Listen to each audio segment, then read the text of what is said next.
আসসালামু আলাইকুম। আজকে কি নিয়ে আসছো? কিছু শপিং করেছে। এই একটা ব্লেন্ডার আনা হয়েছে, এটা খুলো তো। সেট করবো, আমি দেখাইতেছি, দেখাবো না।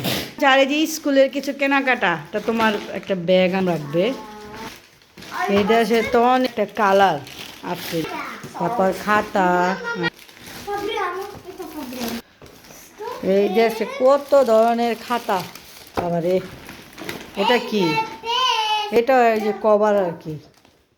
ব্রাশ নিয়ে আসছ? টিস্যু, হ্যাঁ স্কুলে লাগবে। কি ব্রাশ নিয়ে এসো? কয়টা ব্রাশ নিয়ে এসো? হ্যাঁ, আর কি আনছো? স্প্যাগেটি তা খাবে? হ্যাঁ, খুশি অনেক। ব্লেন্ডারটা দরকার ছিল, তাই ব্লেন্ডারটা আনছি। হ্যাঁ হ্যাঁ, অনেক খুশি। দুইটা, ওকে।